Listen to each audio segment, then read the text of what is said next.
I had a conversation last week with a junior team member. He was completely stuck on a project. So I listened, really listened. I didn't interrupt. I let him explain everything. And at the end, I gave him 3 clear, actionable steps to fix it. I thought it was a great, productive conversation. Then yesterday, I found out he went to another manager for help. He told her he felt I didn't get it. I don't understand. I heard every word he said. What more is there? You listened to his words, but did you listen to his problem? Isn't that the same thing? He told me the problem. I gave him the solution. Most people think that. We think listening is a passive act of collecting information. We listen to understand the facts so we can form a reply, give advice, or win an argument. But that's not listening. That's just waiting to speak. The real problem isn't that we don't hear the words. The problem is we listen for the wrong thing. What's the right thing then? We listen for the text. We should be listening for the subtext. Okay, that sounds a little abstract. What does that mean in a real conversation? Like with my team member? It means shifting your goal. Your goal wasn't really to listen. Your goal was to solve. That feels helpful, but it's not. But solving problems is my job. If a team member comes to me, they expect a solution. It's efficient. It's productive. It seems efficient. It's a very logical belief. A person has a problem, I have experience, I provide a solution. It makes us feel competent and useful, but it quietly fails. When we jump to solutions, we're sending a subtle message. Your feeling of being stuck is not as important as my ability to fix it. We turn the person into a puzzle to be solved, and nobody wants to feel like a puzzle. So I should have just sat there and said nothing? That doesn't feel right either. Not nothing, but the first step isn't to solve. The first step is to simply show that you see the struggle, not just the technical problem, but the human feeling behind it. The goal isn't to fix the problem, but to first acknowledge the person experiencing it. Acknowledge the person. So instead of immediately giving him my 3 steps, what could I have said? Something simple.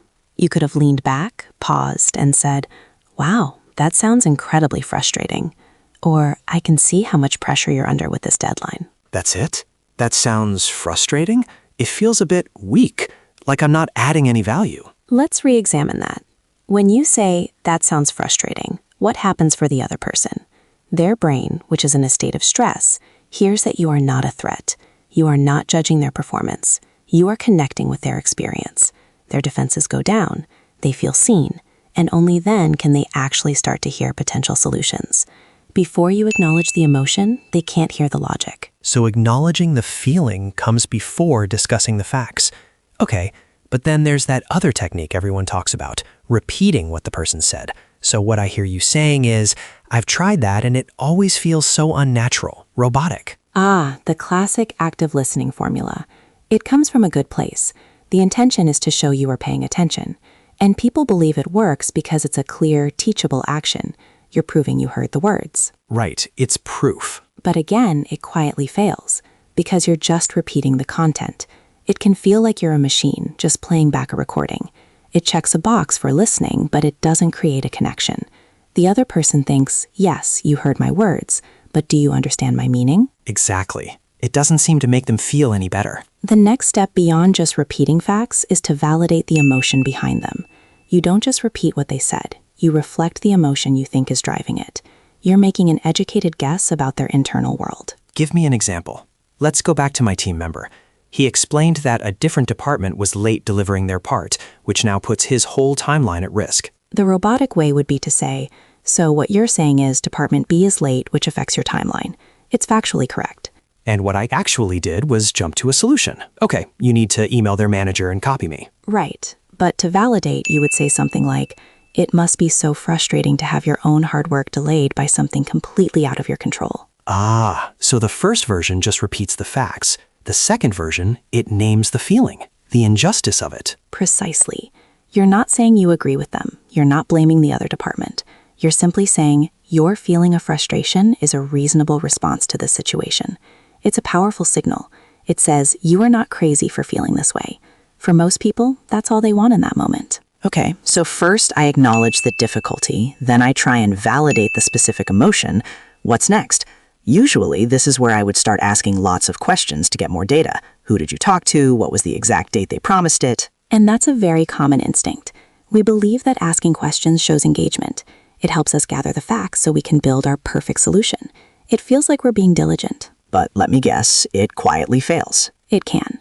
A stream of questions can easily feel like an interrogation. It also puts you, the listener, in the driver's seat. You start steering the conversation toward what you think is important. But often, the real problem is something the speaker hasn't said out loud yet. It's the thing they're afraid to say. The elephant in the room. Exactly. So the higher skill isn't asking more questions about what was said. It's making a gentle observation about what was not said.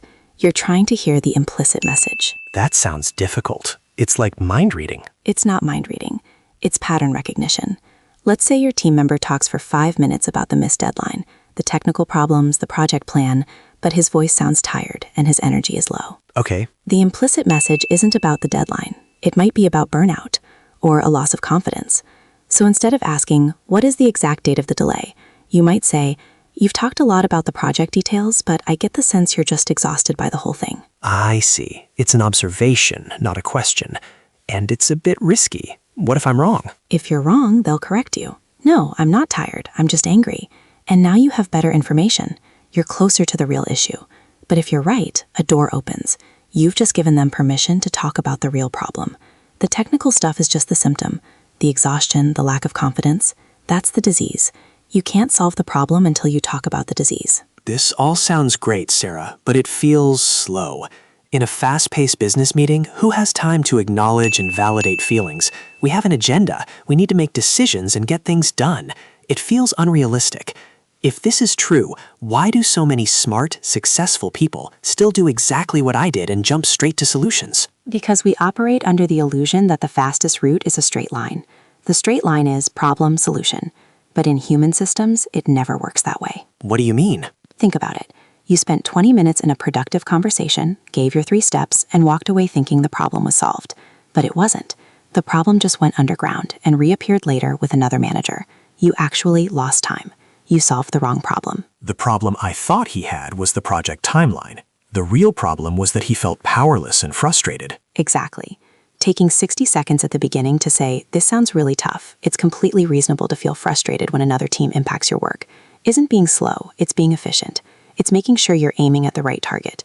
You save yourself from 20 minutes of solving a phantom problem. So this whole system, acknowledging, validating, listening for the implicit, it's not just about being nice, it's about accuracy. It's entirely about accuracy. This brings us to the real superpower of listening. It isn't a technique, it's a choice.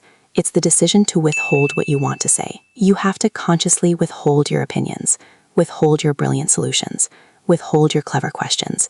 You create a vacuum, and into that vacuum, the truth appears. So my desire to help was actually getting in the way of me helping. Your desire to be seen as helpful was getting in the way. True listening isn't about you. It's about creating a space where the other person can hear themselves think. Sometimes the greatest gift you can give someone is a few moments of quiet, focused attention, where their own thoughts can finally resonate. I've never thought of it that way. I'm not trying to pull information out of them. I'm creating a space for their own ideas to land. That's the entire shift. You stop being a problem solver and you start being a thinking partner. So let's put it all together. When my team member comes to me next time, I need to consciously change my approach. My first instinct will be to fix it. Yes, and you need to just let that instinct go.